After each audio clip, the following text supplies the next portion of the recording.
there, history lovers! It's your girl Lumy here, and oh my god, do I have an absolutely mind-blowing story for you today. We're diving deep into one of Japan's most legendary places, Sekigahara. And trust me, this little town in Gifu Prefecture is like totally packed with more drama than a reality TV show. So first things first, can we talk about how they can't even decide how to spell their own name? Like, seriously, the official town name is Sekigahara with a big K-E. That's K in katakana. But then you've got the highway interchange using Sekigahara with the small ga. That's K. I'm like, guys, pick a lane. It's giving me major indecisive vibes. But here's the kicker. Sekigahara is literally the westernmost place on the main Japanese island that uses either of these characters. Like, they're basically the gatekeepers of the KE and gay club. How random is that? But okay, let's get to the juicy stuff, because this place is absolutely dripping with history. Picture this. It's the year 1600, and Japan is about to have the ultimate showdown that will literally change the entire course of the country forever. We're talking about the Battle of Sekigahara, people. This wasn't just any old fight. This was the fight that ended the Sengoku period and put the Tokugawa shogunate in power for the next 2.5 centuries.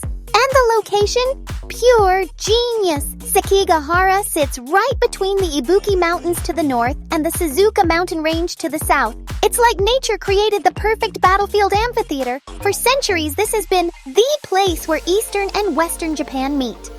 Back in ancient times, there was even something called the Fuwa Barrier, one of the 3 major checkpoints in Japan. It's like the ultimate crossroads of destiny. But wait, there's more!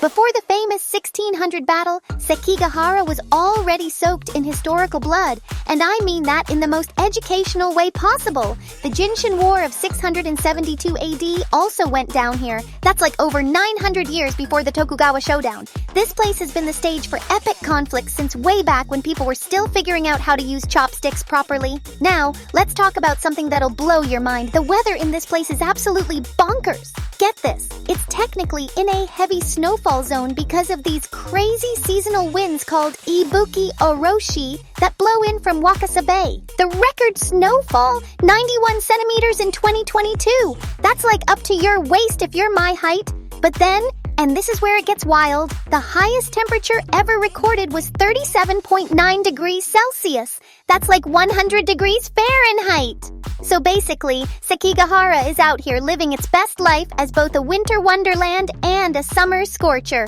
Talk about having range. And here's something that made me literally laugh out loud when I read it. This town has had 12 mayors since 1928, and like half of them couldn't handle the job. One guy quit because he couldn't figure out where to put the garbage dump. Another one stepped down because he got sick. Then there was this poor dude who quit over some merger drama. I'm like, being mayor of Sekigahara is apparently harder than surviving the actual Battle of Sekigahara.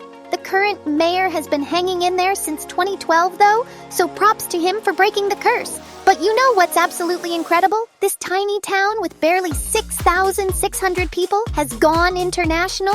They've got sister battlefield agreements with Gettysburg in Pennsylvania and Waterloo in Belgium. Like, how cool is that? They literally formed a club of famous battlefields. I can just imagine the meetings. Hey, so we all had these massive historical battles that changed everything.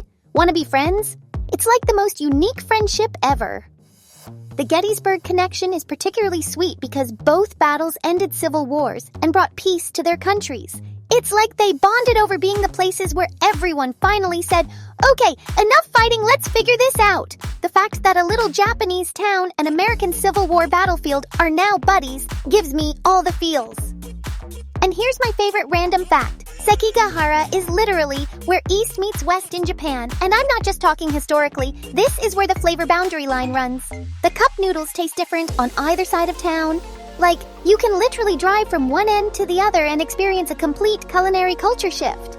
They stock both Eastern and Western style products because they can't decide which side of Japan they belong to. It's like being the ultimate middle child of Japanese geography. The town also has these amazing historical sites scattered everywhere. You've got Sasao Mountain where Ishida Mitsunari set up his position, Tohei Mountain where Tokugawa Ieyasu started, and Matsuo Mountain where Kobayakawa Hideaki was being all dramatic and indecisive about which side to join. It's like a real-life board game where you can walk around and visit all the strategic positions.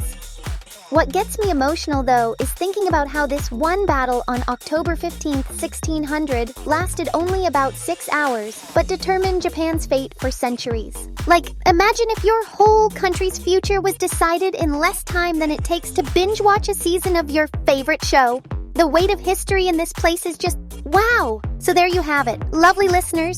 Sekigahara, the tiny town that's basically the main character of Japanese history, from ancient barriers to epic battles, from mayors who can't stick around to international battlefield friendships, from record snowfall to scorching summers. This place has literally everything. Next time you're slurping different flavored cup noodles, just remember, somewhere in Sekigahara, they're stocking both versions because they're too historically important to pick sides. Stay curious, stay awesome, and I'll catch you next time on Lumy's History Hour.